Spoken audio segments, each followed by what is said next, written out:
आप सभी का Gurukul coaching centre Hindi special में हार्दिक स्वागत है। आज हम आपके लिए कक्षा 9 यूपी बोर्ड हिंदी के संस्कृत खंड का द्वितीय पाठ पुरुषोत्तमः रामः का संपूर्ण हिंदी अनुवाद के साथ प्रश्नोत्तर सहित व्याकरण बोध के हल के साथ प्रस्तुत हुए हैं आपके लिए। संदर्भ देखिए, इसका प्रस्तुत श्लोक हमारी पाठ्य पुस्तक के अंतर्गत संस्कृत खंड के पुरुषोत्तमः रामः नामक पाठ से लिया गया है। आगे लिखिए या न लिखिए कोई बात नहीं। हिंदी अनुवाद लोगों द्वारा राम नाम से सुने हुए इक्ष्वाकु वंश में उत्पन्न राम आत्मा को वश में रखने वाले महाबलशाली कांतिमान धैर्यवान एवं जितेंद्रिय हैं। जितेंद्रिय माने अपने इंद्रियों को जीतने वाले, धैर्यवान माने धैर्य धारण करने वाले, कांति माने शरीर में जिसके चमक हो, महाबलशाली माने शक्तिशाली। तो इस प्रकार शब्दार्थ भी लिखा हुआ है, लेकिन शब्दार्थ हम अपने फेयर में नहीं लिखेंगे। इस चीज़ को ध्यान देना है। इक्ष्वाकु वंश प्रभो रामो नाम जनः श्रुता। दूसरा श्लोक बुद्धिमान से लेकर महाहनुः तक। शब्दार्थ इसका जो कठिन शब्दों के अर्थ हैं उनके शब्दार्थ लिखे गए हैं। हिंदी अनुवाद इसका होगा वे राम बुद्धिमान नीतिमान, बोलने में कुशल, शोभा वाले, शत्रु विनाशक, ऊंचे कंधे वाले, विशाल भुजाओं वाले, शंख के समान गर्दन वाले और बड़ी ठोड़ी वाले हैं। तीसरा महोरस्कों से लेकर सुविक्रम तक का संदर्भ वही होगा। हिंदी अनुवाद इसका होगा राम विशाल वक्ष स्थल वाले, विशाल धनुष वाले, दबी हुई हंसली वाले, अर्थात गर्दन के पास जो हड्डी होती है वो दबी हुई है, शत्रुओं का दमन करने वाले, घुटनों तक लंबी भुजाओं वाले, सुंदर सिर वाले, सुंदर मस्तक वाले तथा महापराक्रमी हैं। चौथा श्लोक समः सम विभक्तांगः से लेकर लक्ष्मी युवान शुभ लक्षण तक। इसका हिंदी अनुवाद इस प्रकार होगा वे राम समान रूप से विभक्त अंगों वाले, सुंदर वर्ण वाले, प्रतापी, पुष्ट वक्षी स्थल वाले, विशाल नेत्रों वाले, शोभा संपन्न और शुभ लक्षण से युक्त शरीर वाले हैं। पांचवा धर्मज्ञ से लेकर सुचिर वस्यः समाधिमान। हिंदी अनुवाद इसका इस प्रकार है वे राम धर्म के ज्ञाता, सत्य प्रतिज्ञा वाले तथा प्रजा के हित में लगे रहने वाले, वे यशस्वी, ज्ञानी, पवित्र, जितेंद्रिय और एकाग्र चित्त हैं। एकाग्र चित्त का मतलब शांत मन वाले हैं, उनका मन इधर उधर तुरंत नहीं भटकता। छठवां श्लोक प्रजापति समः श्रीमान से लेकर धर्मस्य परिरक्षिता। इसका हिंदी अनुवाद है श्री राम प्रजापति, यानी अपने प्रजा को पालने वाला प्रजापति होता है। राजा श्री राम प्रजापति के समान सभी के पालक अर्थात रक्षक हैं। वह शत्रुओं का नाश करने वाले हैं, संपूर्ण जीव के रक्षक तथा धर्म की रक्षा करने वाले हैं। सातवां है रक्षिता स्वस्य से लेकर निष्ठिता तक। इस श्लोक का हिंदी अनुवाद राम अपने धर्म के रक्षक, अपने परिजनों की रक्षा करने वाले, परिजनों माने अपने लोगों की रक्षा करने वाले, वेद और वेदांग के तत्व को जानने वाले और धनुर्विद्या में निपुण हैं, अर्थात बढ़िया धनुर्धारी हैं। तो इस प्रकार ये आपके 7वें श्लोक का हिंदी अनुवाद हो गया।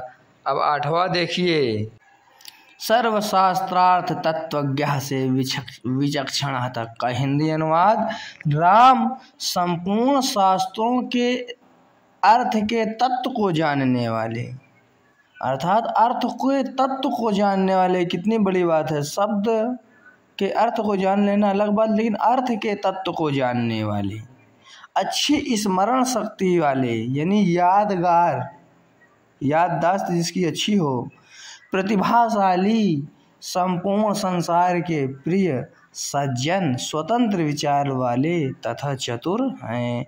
9वां श्लोक सच नित्यम से लेकर प्रतिपद्यते तक का हिंदी अनुवाद। और वह राम नित्य यानी प्रतिदिन, शांत मन वाले यानी हमेशा शांत मन वाले, और वह राम नित्य शांत मन वाले, मृदुभाषी और स्वाभिमानी होने पर भी कठोर वचन नहीं कहते हैं।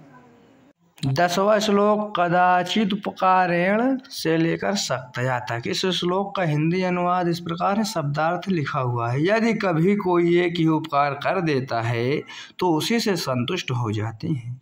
अपनी आत्मशक्ति के कारण किसी के द्वारा किए गए 100 अपकारों को भी याद नहीं करते।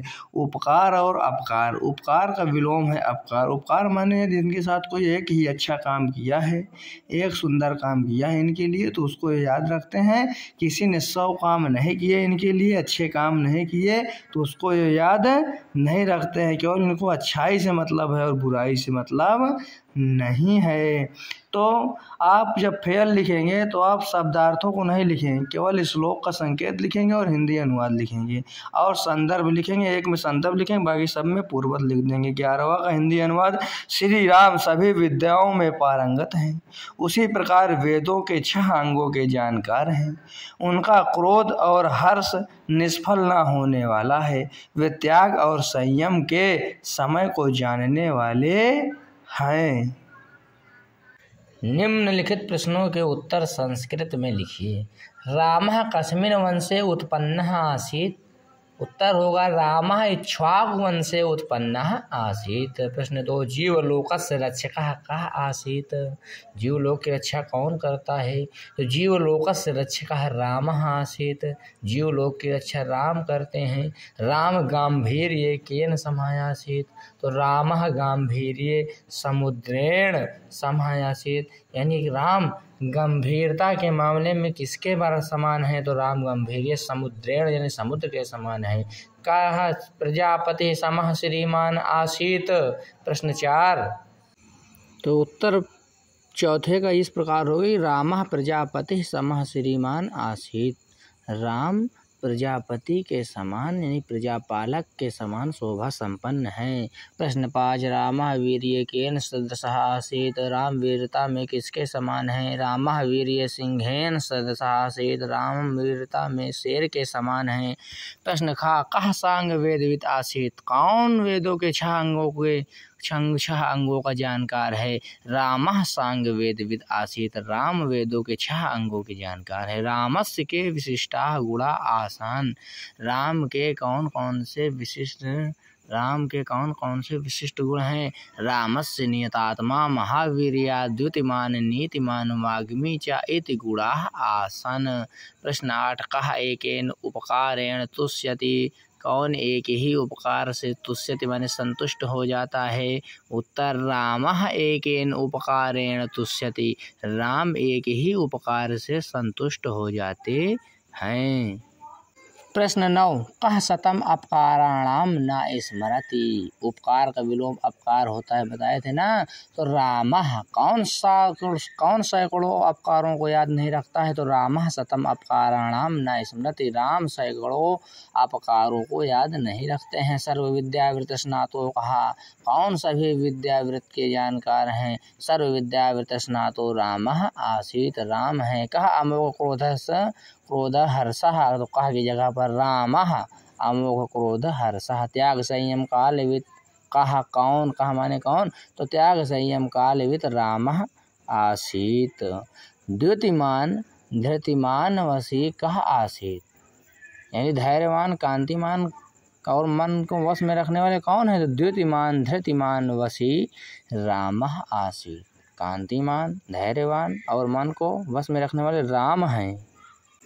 प्रश्न 14 कः बुद्धिमान नीतिमान वाग्मी आसीत्? तो अब ये जितने प्रश्न हैं कः के स्थान पर हम रामः रख देंगे तो प्रश्न का उत्तर बन जाएगा। अब उत्तर रामः बुद्धिमान नीतिमान वाग्मी आसीत्। शत्रु निवर्हणः कः आसीत्? शत्रु विनाशक कौन है? शत्रु निवर्हणः रामः आसीत्। प्रश्न 16 महाबाहुः कः आसीत्? महाबाहुः रामः आसीत्। प्रश्न 17वां अजान बाहु कः आसीत्? अजान बाहु रामः आसीत्। प्रश्न 18 विशालाक्षः कः आसीत्? विशालाक्षः रामः आसीत्। कः के स्थान पर रामः। वही सूत्र इसमें भी है। प्रश्न 19वां वेद वेदांग तत्वज्ञः कः आसीत्? उत्तर वेद वेदांग तत्वज्ञः रामः आसीत्। प्रश्न 20वां सर्वशास्त्रार्थ तत्वज्ञः कः आसीत्? उत्तर सर्वशास्त्रार्थ तत्वज्ञः रामः आसीत्। प्रश्न 21वां प्रशांतात्मा कः? उत्तर प्रशांतात्मा रामः आसीत्। व्याकरण बोध के प्रश्न देखिए अगला। तो निम्नलिखित वाक्यों का संस्कृत में अनुवाद कीजिए। अब व्याकरण का प्रश्न। राम बड़े धैर्यवान और कांतिमान थे। इसका संस्कृत अनुवाद श्री रामः अति धृतिमान द्वितीयमान च आसीत्। राम मृदुभाषी थे। रामः मृदुभाषी आसीत्। राम लोक के रक्षक हैं। रामः लोकस्य रक्षकः आसीत्। वे धनुर्विद्या में निपुण थे। सह धनुर्विद्यायाम निपुणः आसीत्। राम दूसरों का कल्याण करते थे। रामः अपरेषां कल्याणम अकरोत्। राम स्वजनों की रक्षा करते थे, यानी अपने लोगों की रक्षा करते थे। तो रामः स्वजनस्य रक्षाय अकरोत्। श्री राम मर्यादा पुरुषोत्तम थे। तो इसका संस्कृत अनुवाद हो जाएगा श्री रामः मर्यादा पुरुषोत्तमः आसीत्। अब दूसरा है व्याकरण का। निम्नलिखित शब्दों में संधि विच्छेद कीजिए। पुण्यात्मा, इसका संधि विच्छेद पुण्य धन आत्मा। नियतात्मा नियत धन आत्मा। विशालाक्षो विशाल धन अक्षो। प्रशांतात्मा का संधि विच्छेद हो जाएगा प्रशांत धन आत्मा। इसमें दीर्घ स्वर संधि है, अकः सवर्ण दीर्घ है। निम्नलिखित शब्द रूपों में विभक्ति एवं वचन लिखिए। शब्द है रामात। रामात में पंचमी विभक्ति एक वचन। रामेभ्यः में चतुर्थी विभक्ति और पंचमी विभक्ति दोनों है बहुवचन। हम एक ही लिखकर काम चला लेंगे फेयर में। रामाणाम षष्ठी विभक्ति बहुवचन। रामाभ्याम तृतीया चतुर्थी पंचमी विभक्ति द्विवचन। रामो प्रथमा और द्वितीया विभक्ति द्विवचन। तो इस प्रकार आपका इस पाठ के संपूर्ण प्रश्नोत्तर आपके समक्ष हल हो गए हैं। धन्यवाद।